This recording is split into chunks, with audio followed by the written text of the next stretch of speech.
하는 하나님의 말씀은 열왕기상 1장 1절부터 14절까지 있는 말씀, 제가 먼저 1절 말씀 받도록 읽겠습니다.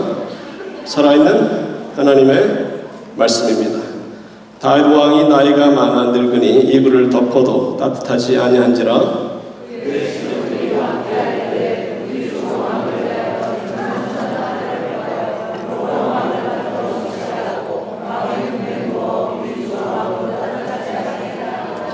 이스라엘 사방 영톤의 아리따운 처녀를 구하던 중 수넴 여자 아비삭을 얻어 왕께 데려왔으니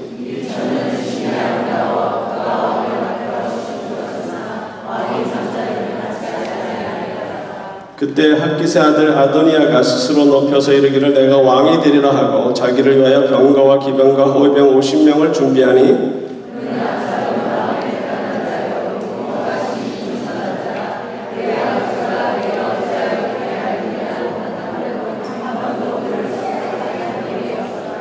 아도니아가 수리의 아들 요압과 제사장 아비아달과 모이하니 그들이 따르고 도우나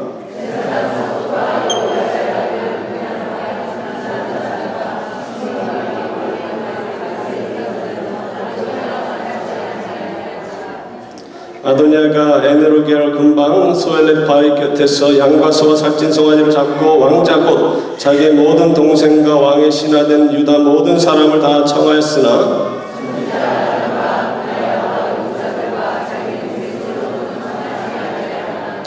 나단이 솔로몬의 어머니 밧세바에게 말하여 이르되 핫깃의 아들 아도니아가 왕이 되었음을 듣지 못하였나이까 우리 주 다윗은 알지 못하시나이다.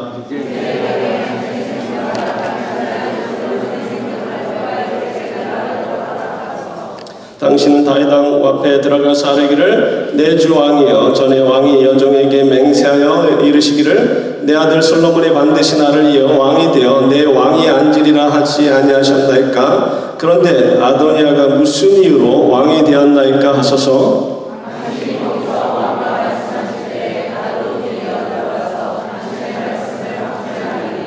아멘. 나와서 찬양대 연합 찬양하시겠습니다.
불평을 널어놓습니까? 그것은 하나님의 은혜를 깨닫지 못하고 잊어버렸기 때문입니다. 60대 부부가 있었는데 그 여자분이 자꾸 깜빡깜빡하는 거예요. 집에서 나가서 어디 가면은 꼭 여보 아무래도 가스토브에 불을 안 끄고 나온 것 같아. 그럼 가보면은 껐는데도 그러고 또 나가서 어디 가려고 그러면 여보 다리미에 전기 줄을 안 뺀 것 같아.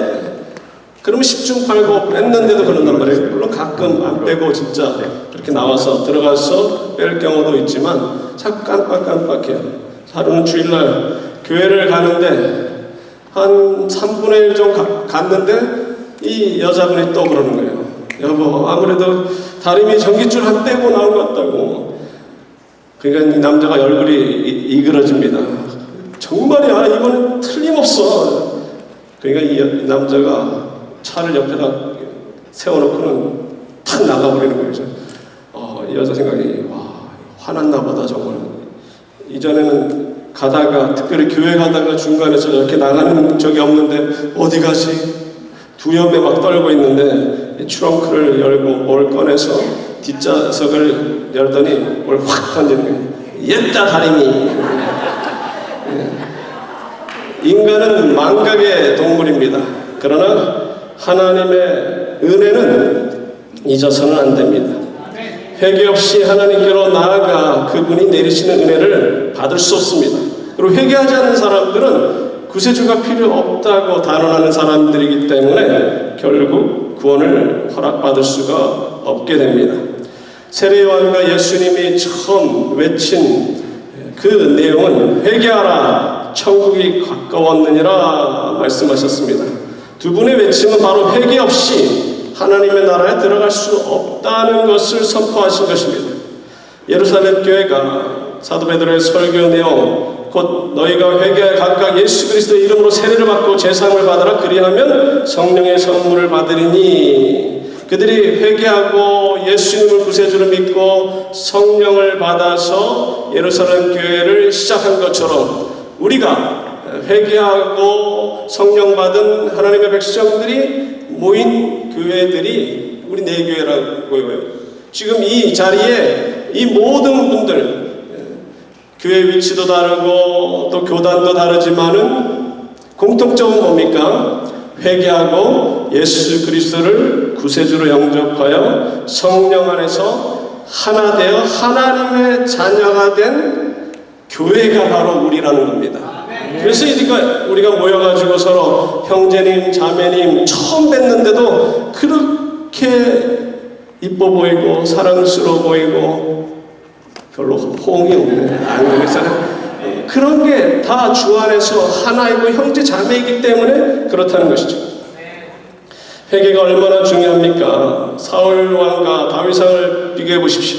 사울 왕은 그렇게 상대적으로 그렇게 큰 죄를 범한 것이 아니에요. 거짓말한 것과 제사를 드린 것 때문에 자신뿐만 아니라 아들들까지 비참한 죽음을 당했고 반면에 다윗 왕은 사울보다도 더 악한 죄, 간음죄를 범하고 또 그것을 커버업하기 위해서 살인죄까지 범했는데도 이스라엘의 가장 위대한 왕이 될 수 있었던 이유가 뭡니까? 바로 회개예요. 사울 왕을 회개하지 않았기 때문에 비참한 죽음을 당한 반면에 다윗 왕을 회개하였기 때문에 하나님께서 그를 다시금 용서하시고 크게 세우셨다는 겁니다. 우리가 은혜를 받기 위하여 회개해야 하는데 그렇다면 먼저 죄가 무엇인지를 살펴볼 필요가 있을 줄 압니다. 구약에서 죄라는 단어가 8개 정도로 추릴 수가 있는데요. 그 중에 대표적인 단어 3개를 언급한다면 다윗이 범죄하고 회개하여 글을 쓴 그 시편 51편 1절부터 3절에 있는 그 3가지 단어 죄악, iniquity, 죄, sin, 그리고 죄과 transgression. 이 죄악이라는 것은 하나님이 정해주신 기준에 어긋나게 방황하는 겁니다. 마치 기차가 철로길을 향해서 계속 가야 되는데 이탈이 버린다든지 그것이 죄라는 겁니다. 그리고 죄라는 것은 하나님이 원하시는 완전한 그 수준에 미치지 못하는 거예요. 마치 화살이 목표를 향해서 날아서 꽂혀야 되는데 빗나가는 것도 죄라는 겁니다. 그 다음에 마지막으로 죄과는 여러분들이 잘 아시는 하나님의 율법을 거역하는 것이 죄입니다. 우리는 보통 생각하기에 죄라는 것은 하나님의 계명을 어기는 것이 죄라고만 생각하는데 그렇지 않다는 거죠. 하나님이 원하시는 그 기준이 있다는 겁니다. 그 기준에 못 미치는 것도 죄예요. 하나님의 자녀로서의 해야 할 도리를 행하지 아니하는 삐딱하게 나가는 것도 죄라는 겁니다. 그래서 제가 전도사 사역을 시작한 것까지 포함해서 30년 넘게 이 사역을 하면서 목회를 하면서 깨닫는 이 성도의 그리고 하나님의 자녀의 5대 도리를 제가 생전 처음 여러분들에게 말씀드리는데 그건 제가 생각하는 거예요. 첫 번째는 예배입니다. 예배 목숨 걸어야 돼요. 두 번째는 선교, 세 번째는 구제, 네 번째는 전도. 가만있어 봐. 두 번째 선교와 전도 같은 간 선교는 교회적으로 또 함께 기도하고 선교사를 파송하고 친히 선교지에 가서 복음을 전하는 것이고, 네 번째 전도는 주위에 있는 사람들한테 여러분들이 전도하는 겁니다. 빛과 소금의 역할을 감당하면서 예수 그리스도를 전하는 거예요. 그 다음에 마지막, 근데 어쩌면 첫 번째 예배와 거의 중요하다고 말할 수 있어요. 왜냐? 그렇게 못하니까. 다섯 번째가 끝이지만 또 중요한 게 뭐냐면 화평이에요. 교회에서 서로 하나 되고 화평해야 주님의 사역을 감당할 수 있고 하나님의 자녀의 도리를 감당할 수가 있다는 겁니다.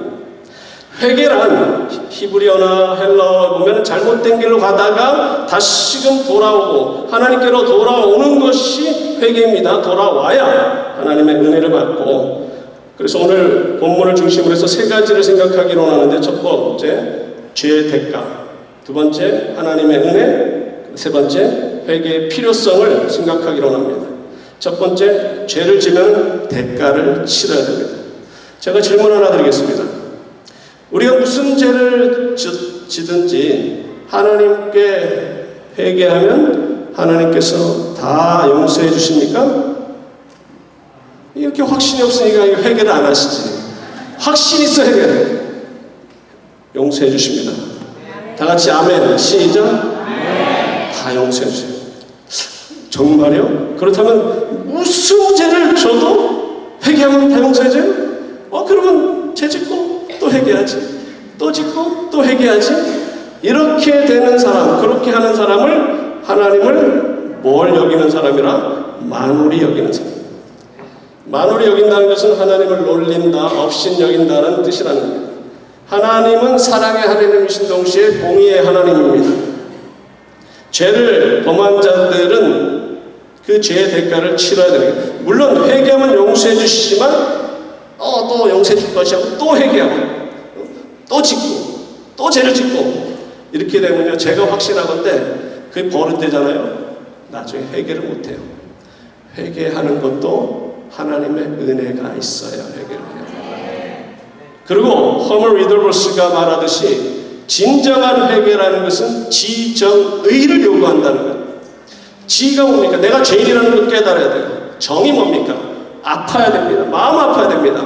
그러면 의가 뭡니까? 의지적으로 똑같은 죄를 범하지 말아야 진정한 회개를 하고 하나님 앞에 그 용서함을 받을 수 있다는 겁니다. 구약에서 저들이 죄를 범하고 하나님 앞에 용서를 구할 때 옷을 찢습니다. 근데 요엘서 2장 13절에 말씀하신 것처럼 너희는 옷을 찢지 말고 마음을 찢고 너희 하나님 여호와께로 돌아올지어다. 그는 은혜로우시며 자비로우시며 노하기를 더디하시며 인애가 크시사 뜻을 돌이켜 재앙을 내리지 아니하시나니. 옷만 찢으면 뭐합니까? 매번 죄를 짓고 옷만 찢으면 마음을 찢으라는 거예요. 진정한 회개가 있어야 된다는 것이죠.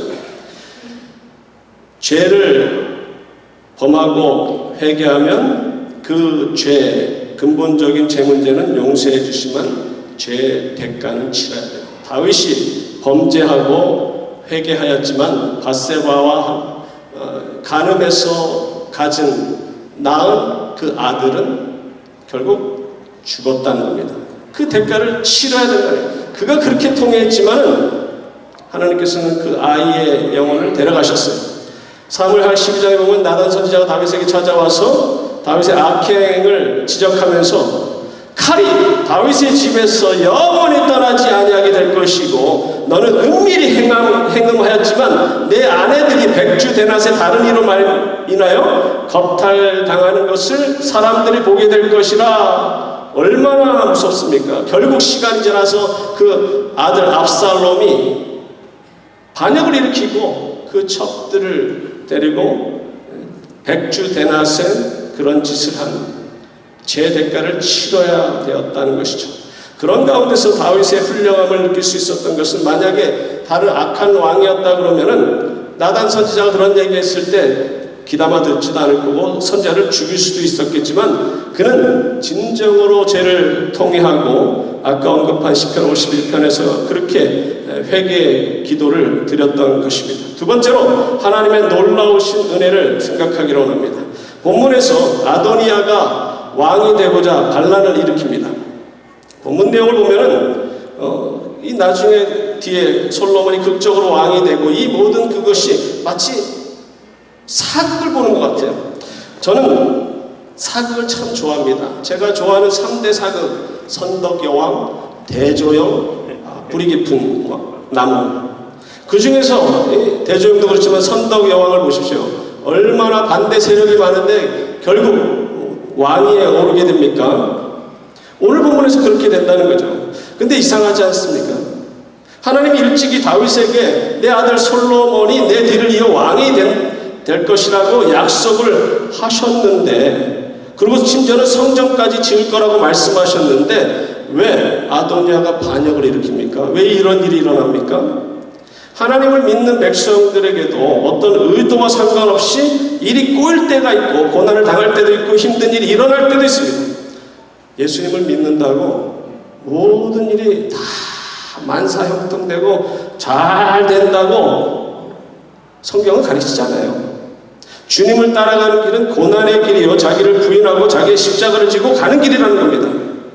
하나님의 뜻을 알았던 다윗이 나이가 늙어서 왜 솔로몬을 태자 책봉을 하지 않습니까? 사극을 좋아하는 게 벌써 나타나잖아요.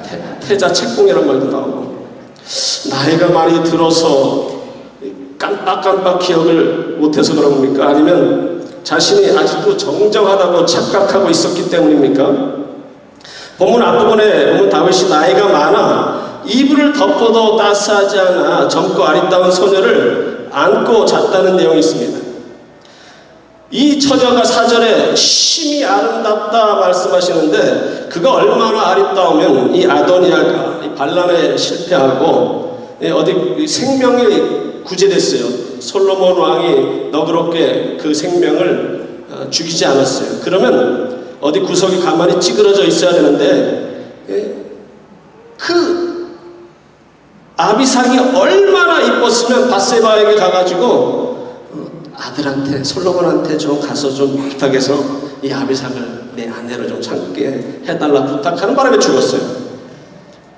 죄의 대가를 치러한다고 언급하고 밧세바와 관계를 가져 낳은 아들을 죽었지만은 그 가운데서도 하나님께서는 놀라운 은혜를 베풀어 주십니다. 다윗의 대를 이어 왕이 된 솔로몬이 누구의 아들입니까? 바로 이 밧세바의 아들이에요. 다윗에게는 8명의 아내와 10명의 첩이 있었고요, 약 19명의 아들들이 있었으며 솔로몬은 10번째 아들이에요. 그리고 밧세바를 통해서 낳은 4아들 중에 막내입니다. 어떻게 막내가 이렇게 은혜를 받을 수가 있습니까? 어떻게 밧세바가 이렇게 은혜를 받을 수가 있습니까? 더욱이 이 솔로몬은 태어나기도 전에 하나님께서 그의 이름을 지어주시기를 여디디야, 하나님이 사랑하는 자라는 여디디야라는 이름을 지어주신 만큼 그렇게 사랑을 받았다. 죄를 범해서 죄의 대가는 치렀지만은 그 이후에 더 큰 은혜를 베풀어 주십니다. 그 19명의 아들 중에 솔로몬이 가장 똑똑해서 왕위에 세웠다고 생각하십니까? 저는 그렇게 생각하지 않아요. 제 생각에는 솔로몬보다도 똑똑한 아이들이 여러 명 있었을 거예요. 그 중에 제일 똑똑한 아들을 하나 언급하라 그러면 아비가일의 아들 다니엘을 저는 들겠습니다. 아비가일이 얼마나 똑똑합니까? 그 어머니 그 아들일 거라는 거죠. 그가 원래 이름은 길라압인데 부친의 소망이. 근데 이름을 바꿨어요. 하나님은 나의 심판자라는 다니엘이라는, 그러니까 그의 이름을 바꾼 것만 해도 얼마나 하나님을 경외하는 그런 아들이었을까. 이 의학적으로요, 자녀들의 그 머리는 아버지보다도 어머니 쪽을 더 닮습니다. 그렇다고 이제 집에 가서 아들, 딸들 이렇게 보고 너무 뭐라고 공부 못한다고 너무 나무라지 마십시오. 특히 여자분들, 여러분들 닮아서 그런 거예요. 아멘. 그렇다고 남자분들이 또 집에 가서 와이프 보고 애들이 공부 못하는 게 다 당신 닮아서 그렇다는 거야. 의학적으로 여정을 그러지 마십시오. 딸은 아빠와 엄마 반반 닮고 아들은 주로 어머니를 닮는다는 게 의학적인 통계인데, 그게 또 정설이지는 않아요. 그냥 하나의 학설이지. 그것도 모르는 거예요. 또 집안마다 또 달라요. 부모는 그렇게 머리가 나쁜데 애들이 똑똑해. 아빌리가 막하. 부모가 그렇게 똑똑한데 애들이 공부를 왜 그러겠습니까? 평소에 공부 안 하면 공부 어떻게 할 수 없어요. 아무리 머리 좋아도. 6절에 그는 압살롬 다음에 태어난 자의 용모가 심히 준수한 자라 그의 아버지가 내가 어찌하여 그리하였느냐 하는 말로 한 번도 그를 섭섭하게 한 일이 없었더라. 여기 자녀 교육에 문제가 있어요. 아무리 잘나도 왜 야단을 안 칩니까? 한 번도 그를 야단친 일이 없대. 섭섭하게 한 일이 없다는 거예요. 이게 미국에서 아이들 교육하기가 너무 힘들어요. 매를 못 듣잖아요. 괜히 매 들었다가는 전화한다 뭐 이러니까 선생님한테 리포트한다. 그러니 때릴 수도 없고 너무 편해도 안 되지만 너무 안 때려도 안 돼요. 그러니까 학교 가기 전에 3살짜리 꽉 잡아야 돼요. 애가 없으니까 이렇게 막말을 많이 하는데 2살, 3살 뭐가 그렇게 적어. 옛날엔 4살이었는데 애들이 얼마나 똑똑한지 지금 벌써 2살, 3살만 되면 이렇게 장난꾸러기 하면서 얼마나 그때 하나님 잘 때려야 돼. 매밖에 없어요. 매를 들어야 이거 잠언에 있는 말씀 성경에 나오는 거예요. 매를 안 들면 걔를 망치는 거예요. 아도니아가 왕이 되고자 하는데 군대 장관 요압도 함께 하였습니다. 군을 장악했다는 거예요. 그리고 심지어 제사장 아비아달까지 그를 돕고 많은 왕자들, 많은 신하들이 함께 했어요. 근데 실패했어요. 왜 실패했는지 압니까? 거기 누가 빠졌어요? 여러 사람 빠졌다고 오늘 본문에 다니지만 다른 사람은 중요하지 않아요. 제일 중요한 사람 한 사람, 나단 선지자가 거기 없어요. 선지자가 뭡니까? 하나님의 사람이 거기 없다는 것은 하나님께서 그 일을 축복하지 않는 것이고 결국 실패한다는 거예요. 왜 솔로몬이 왕이 되었습니까? 이것이 하나님의 은혜입니다. 마치 나 같은 죄인을 하나님이 사랑하셔서 아들로 삼으시고 왕 같은 제사장을 삼으신 것처럼 그에게도 은혜를 베풀어 주셨다는 겁니다.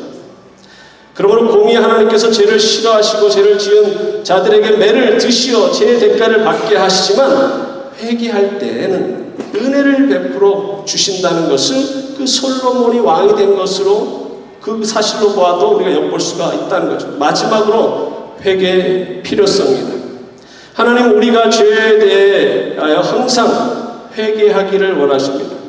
다윗이 밧세바와 간음을 행하고 그의 남편까지 전쟁터에서 개 죽음을 당하게 하는 살인을 자행하는 큰 죄를 범했지만 그를 죽이시지 않으시고 간음한 후 아이가 생기고 태어난 후 얼마 동안 앓게 되는 그 기간, 약 1년간 기간을 허락하신 이유가 뭡니까? 회개하고 돌아오라는 거예요. 마치 아간이 범죄했을 때 그를 바로 죽이지 않고 제비를 뽑는 3번의 기회를 줬어요. 앞에서 유다 지파가 잡히고 이렇게 3번에 걸쳐서 이거 나라는 걸 알겠구나. 한두 번 제비 뽑았을 때 제가 그랬습니다. 그랬으면 아마 maybe 혼자만 죽었을 거예요. 온 가족이 몰살당하지는 않았을지도 몰라요. 근데 4번째까지 자기가 잡힐 때까지 제비 뽑힐 때까지 뽑히고 나서 그때 회개합니다. 회개도 할 수 있는 기회가 있다는 겁니다. 나중에 시간 다 지나고 나서 제가 잘못한 거 맞아요. 아무리 소리해도 진정한 회개가 아니라는 거죠. 그런데도 이 회개가 얼마나 놀라우냐면요. 히스기야의 아들 므낫셋을 보면은 그것을 알 수가 있어요. 유다가 멸망한 요인이 바로 므낫세의 범죄라는 것을 말해도 과언이 아닌데요. 왜냐하면 하나님께서 가장 싫어하는 우상 숭배 정도가 아니라 그의 아들을 암몬 자손의 우상 몰록에게 바쳤기 때문에. 그리고 그가 주 2세기 순교자 유스티니우스가 말하듯이 선지자 이사야를 톱으로 온몸을 잘라버려 죽였다는 기록을 하고 있어요. 히브리서 11장 37절에 돌로 치는 것과 톱으로 켜는 것과 시험과 칼로 죽임을 당하고, 여기서 톱으로 켜는 것이 이사야 선지자에 대한 내용의 말씀이라는 겁니다.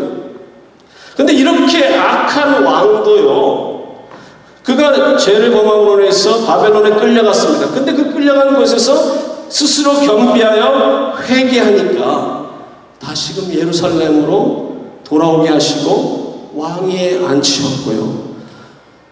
남쪽 유다나 북쪽 이스라엘 중에서 제일 긴 기간인 55년 동안 나라를 다스리는 은혜를 또 베풀어 주셨습니다. 그렇지만 아까도 언급했지만 죄의 대가는 치러야 된다는 겁니다. 그 죄를 용서해 주시고 다시 왕위에 세워주셨지만 그 나라가 멸망하는, 므낫세 때문에 멸망하는 것은 뜻을 돌이키지 않으셨다는 겁니다. 예수 그리스도를 구세주로 믿고 영접함으로 우리는 근본적인 죄 문제가 해결됐어요. 과거의 죄, 현재의 죄, 심지어는 미래의 죄까지 예수 그리스도의 피공로로 다 해결받았습니다. 그런데 회개해야 됩니까? 그렇죠. 그래도 회개를 해야 됩니다. 왜냐하면 우리는 부족하고 완전하지 않고 자꾸 넘어지기 때문에. 베드로가 제자들의 발을 씻으시는 주님께서 저 자신의 발을 씻는다고 그러니까 처음에는 사양하였다가 내가 너를 씻어주지 않으면 내가 나와 상관이 없다 말씀하시니, 주여 내 발뿐 아니라 손과 머리도 씻어주옵소서라고 말할 때 주님께서는 요한복음 13장 10절에 이미 목욕한 자는 발밖에 씻을 필요가 없느니라 온몸이 깨끗하니라. 십자가의 피공로로 죄 문제는 해결됐지만 그때그때 발을 씻어야 되듯이 그때그때 죄를 지으면 회개를 해야 된다는 겁니다. 회개는 단순히 처음 예수님을 영접하기 전에 회개하고 영접하고 그러면 천국 백성이 됐으니까 이제 다 되는 것이 아니에요. 주님의 사역, 귀한 사역을 맡았을 때도 그것을 감당하기 위해서도 계속 거룩한 삶을 살기 위해서 회개가 필요합니다. 두렵고 떨림으로 구원을 이루어야 됩니다. 그리고 이 회개는 주님의 나라에 들어가는 그 순간까지 회개해야 돼요. 영화롭게 되면은 이제 회개가 필요 없겠지만 그 전까지 성화 단계 속에서 자꾸 넘어지면 회개를 해야 된다는 거죠. 시골에 살면서 초등학교를 겨우 나온 할머니 할아버지가 법을 더 어길까요? 아니면 인류 법대 나온 똑똑한 사람이 법을 더 어길까요? 당연히 법대 나온 사람들이 법을 잘 어깁니다. 아주 교묘하게 법망을 피하면서 법을 잘 어겨요. 마찬가지로 교회에서 예수님 믿은 지 5년 이내 된 사람들과 5년 이상 된 사람들 중에 교회에서 문제를 누가 더 많이 일으킬까요? 누구 때문에 교회가 갈라질까요? 질문이 너무 광범위해요. 그럼 좀 더 줄일게요. 새로운 성도님이나 집사님들 때문에 교회가 문제가 많이 생깁니까? 아니면 장로님, 목사님, 권사님 때문에 교회가 더 문제가 생기고 교회가 나눠집니까? 몰라요? 그것도 맛을 봐야 합니까? 아니 어떻게 그럴 수가 있어요? 오랫동안 하나님을 믿은 분들 때문에 교회가 문제가 생기다니요? 그 이유는요, 많이 알아서 그래요. 아는 게 문제예요. 모르는 게 약이다. 아는 게 힘이 아니라 나는 모르는 게 약이라는 말을 더 좋아합니다. 야고보서 3장 1절에 내 형제들아 너희는 선생된 우리가 더 큰 심판을 받을 줄 알고 선생이 많이 되지 말라 말씀하시는데 이상하게 한국교회는요 그렇게 장로가 되고 싶어서 난리예요. 돈을 주고 막 달라고 그래요. 제가 시카고에서 큰 교회 교육목사로 섬기는데 어떤 사람은 몇만 불을 헌금을 했어요. 5만 불인가 뭐 그 당시 상당히 큰 돈이죠. 지금도 큰 돈이지만 장로에서 떨어졌어요. 그러니까 재정부실에 가서 돈 다시 내놓으래요. 다시 줬어요. 그 돈 가지고 저기 약간 1시간 떨어져 있는 외곽에 있는 그 대학교 캠퍼스 교회 젊은 애들만 있는데 거기서 6개월 안에 장로가 됐어요. 이게 뭡니까 이게? 도대체 아니 장로가 되면은 하나님 나라에 뭐 더 좋은 자리에 앉게 되는 거예요? 뭘 몰라서 그래요. 선생된 우리가 더 큰 심판을 받는 줄을 깨닫지 못하기 때문에 많이 가진 자에게 많이 요구하시고 중요한 직분을 맡은 사람이 그 중요한 것을 잘 못할 때는 야단을 맞는다는 겁니다. 아멘. 예수님을 십자가에 못 박아 죽게 한 사람들이 예수님을 처음 믿은 사람들입니까? 아니면 오랫동안 하나님을 믿었던 종교 지도자들입니까? 사도 바울을 그렇게 죽이려고 애를 썼던 사람들이 복음을 처음 들은 사람들입니까? 아니면 오랫동안 하나님을 믿었던 사람들입니까? 왜 요즘 한국의 대형교회 목사들이 이렇게 문제가 많습니까? 왜 저들이 자꾸 이렇게 실수를 합니까? 그 이유는 자기들이 많이 안다고 착각하고 있어요. 자기네들이 하나님의 뜻을 깨달았고 하나님이 자신들을 다른 사람보다 더욱 사랑한다는 착각 속에 빠져서 회개하지 않기 때문에 그런 거예요.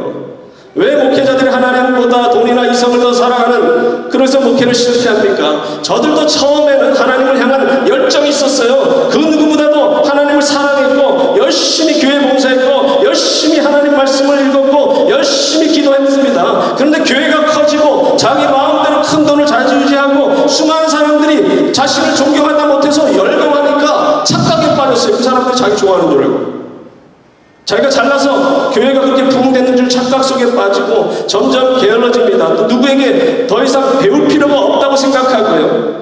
주님의 나라와 주의 영광을 위해서 그동안 자기가 애써온 그것이 있기 때문에 하나님이 자신을 사랑한다는 확신에 차가지고 더 이상 하나님 앞에 무릎을 꿇는 일이 점점 줄어들면서 죄를 범하고도 더 이상 회개할 줄도 느끼는 그런 지경까지 놓이게 됐기 때문에요.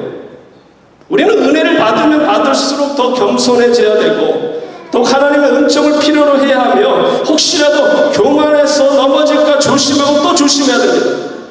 항상 하나님께 나는 불중한 죄인입니다. 은혜를 받으면 받을수록 더 중요한 사역을 맡으면 맡을수록 나는 불중한 죄인입니다. 나는 아무것도 할 수 없습니다. 라고 고백을 해야 돼요. 왜 사도 바울이 나는 날마다 죽노라 고백했습니까? 혹시라도 교만해질까봐 혹시라도 제 옛 자아가 살아날까봐 매일 자신을 죽이는 삶을 살아가는 겁니다. 내가 죽어야 가정이 살아요. 내가 죽어야 교회가 평안합니다. 나라가 든든히 세워집니다. 내 주장을 꺾어야 관계가 개선되고 더 나은 방법을 모색할 수가 있어요. 내가 살아 움직이면 가정이 하나가 되지 못하고 교회가 든든히 서갈 수가 없습니다. 왜 하나님께서는 사도 바울에게 육체의 가시를 주셨습니까? 대부분의 학자들은 그것을 안질로 봅니다. 위대한 사도가 그 안지를 낳기 위해서 3번이나 기도했는데 하나님께서는 그의 기도를 들어주시지 않으셨어요. 그리고 말씀하십니다. 내 은혜가 내게 족하도다. 이는 내 능력이 약한 데서 온전하여짐이라. 하나님께서 왜 그의 기도를 들어주지 않습니까? 그 육체의 가시를 통해서 자만하지 않도록 하셨고 더 큰 일을 맡겨주시고자 하심이라는 겁니다. 여러분들 가운데서 사도 바울처럼 어떤 육체의 질병을 갖고 계신 분이 계십니까? 몸이 불편하셔서 마음대로 거동하기가 힘드십니까? 혹은 재정적인 압박을 안고 계십니까? 남에게 말 못하는 가정의 십자가가 있으십니까? 감사하십시오. 그것을 통해서 여러분들이 하나님을 더 의지하게 하시고 여러분들을 통해서 하나님께서는 더 큰 일을 행하시고자 하는 그 준비 단계라는 거예요. 하나님께서 여러분에게 많은 은혜를 주셨고 자만하지 않게 하려고 이런 고통을 주십니다. 어려움을 주십니다. 압박을 주십니다. 그런 가운데서 자신이 부족한 것을 느끼고 하나님 앞에 나아가 기도하고 주님만 의지할 때 반드시 승리하게 된다는 거죠. 가만히 있어봐. 아까 이 교회 문제는 목사와 장로와 권사 뭐 그런 사람 때문에 그렇다는데 그러면 궁금한 게 있는데요. 그러면 장로님하고 목사님 가운데 누가 더 문제입니까? 보통 교회가 문제 생기고 갈라지고 그러는데 제일 큰 요인이 장로입니까? 목사입니까? 둘 다요. 아니에요. 목사예요, 목사. 목사 때문에 문제가 더 나요. 그러면 장로님들한테 물어보면 장로님은 뭐라고 대답하실 거예요? 맞아요, 목사 때문에. 그러면 안 돼요. 아닙니다. 저 때문입니다. 장로님들은 저희 때문이에요. 목사들은 저희 때문에 그런 문제가 해결돼요. 너 때문이야. 그래서 문제가. 근데 포인트아웃 하면 손가락 몇 개가 자기를 포인트해요? 3배 더 책임이 있어요. 그러면 직분을 맡고 열심히 봉사하게 되면은 교회 문제 일으키고 그러면 그냥 평신도란 말은 제가 별로 안 좋아하기 때문에 안 쓰는데, 그럼 성도로 그냥 계속, 그럼 직분도 안 맡으면 되겠네요? 그러면 또 안 돼요. 직분이라는 것은 여러분들이 내가 하고 싶어서 하는 게 아니라 옆에서 하라고 그럽니다. 저분이 그런 달란트가 있으면 여러분들을 안수집사로, 장로로 옆에서 하라고 하면 순종하고 해야 돼요. 그것이 하나님의 뜻입니다. 그러면 왜 나중에 장로 되고 또 뭐 신학교 가서 목사 되면 그 사람들 때문에 교회가 문제가 생기고 나눠주고 더 야단 맞는데 그걸 왜 합니까? 성경 공부를 왜 합니까? 아는 게 문제라면서요? 모르는 게 아니라고 그러면서요? 그럼 성경 공부 안 하는 게 낫겠네요? 근데 왜 우리는 성경 공부를 열심히 해야 됩니까? 앞뒤가 안 맞잖아요? 하나님의 뜻을 깨닫기 위해서 말씀을 연구해야 돼요. 그리고 하나님의 은혜를 더 깨닫기 위해서 더 봉사하고 헌신하고 하나님을 섬기는 거예요. 하나님의 은혜를 말씀을 통해서, 성경 공부를 통해서, 헌신을 통해서, 봉사를 통해서 깨달을 수가 있어요. 깨닫고 나면 문제를 알킵니다. 하나님의 은혜가 너무나 크고 예수 그리스도를 통해서 어떻게 우리를 구원하셨는지, 그 십자가에서 어떤 고통을 받으셨는지 그것을 깨닫게 되면요, 죄를 범할 수가 없어요. 하나님의 삶을 감당하지 않을 수가 없어요. 선교와 구제에 힘쓰지 않을 수가 없어요. 하나님의 은혜가 너무나 놀랍기 때문에 그 뜻을 깨닫기 위해서 더 열심히 성경 공부해야 되고요, 더 열심히 기도해야 되고요, 더 교회 봉사를 해야 됩니다. 그렇게 되면 나중에 하나님의 나라에서 큰 상을 받기 때문에 아주 상당히 리스키한 거예요. 이 땅에서도 무슨 큰 비즈니스하고 돈 벌려면 뭐 인베스트먼트, 리스키한 걸 해야 큰 돈을 벌듯이, 맞아요. 이것도 마찬가지예요. 이게 조금 잘못했다가 매를 맞지만 조금 잘해봐요. 엄청난 상급을 하나님께서 여러분들 위해서 예비하신다는 거예요. 결론의 말씀을 맺기를 원합니다. 다윗이 범죄하여 하나님으로부터 징계를 받아 밧세바와의 사이에서 낳은 갓난아이가 죽는 슬픔을 당했지만, 밧세바를 통하여 주신 또 다른 아들 솔로몬을 사랑하셨고 그를 세워서 후계자로 세우시는 놀라운 은혜를 베풀어 주시는 것처럼 여러분과 저에게도 예수 그리스도가 이 땅에 오셔서 우리를 위해서 대신 십자가에서 죽으시고 모든 죄 문제를 해결해 주신 놀라운 은혜를 베풀어 주셨기 때문에 그 뜻을 깨닫게 되면 하나님이 기뻐하시는, 하나님을 더욱 사랑하고 이웃을 사랑하게 됩니다. 가난하고 불쌍한 사람들을 도와줍니다. 그리고 예수님께서 승천하시기 전에 우리에게 명령하신 모든 족속으로 제자를 삼기 위해서 최선을 다하며 복음 전파에 힘씁니다. 그러므로 하나님 앞에 섰을 때 더 큰 은혜 받으시고 큰 상급 받으시는 여러분과 제가 되기를 간절히 소망합니다. 같이 기도하시겠습니다. 고마우신 하나님 아버지, 은혜와 사랑을 감사드립니다. 죄 가운데 죽었던 우리를 살려줄 뿐만 아니라 예수 그리스도를 통해서 놀라운 은혜를 베풀어 주시고 항상 우리와 함께 하시고 우리의 기도를 들어주시고 우리의 죄 문제를, 우리의 회개를 들어주셔서 죄를 다 용서해 주시는 은혜로우시고 자비로우신 하나님 아버지, 하나님의 놀라운 은혜 항상 감사하며 기억하며 잊지 말고 하나님을 더욱 사랑하게 하여 주옵소서. 하나님의 약속을 의지해서 장차 하나님의 나라에 가서 받을 그 놀라운 상급, 천국을 향한 그 소망을 갖고, 비록 이 땅에 사는 것이 힘들고 제자의 길로 가는 것이 좁은 길이요 고난의 길이요 십자가의 길이지만 참고 견디고 감사하며 기뻐하며 모든 사람과 사랑을 나누며 하나 되어서 주님께 영광 돌림으로 모든 이 내 교회가 부흥발전하며 하나님의 나라를 확장하는 데 귀하게 사용될 수 있도록 축복하여 주시옵소서. 감사드리고 예수님 이름으로 기도드립니다. 아멘. 우리 다 같이 일어나셔서 찬송가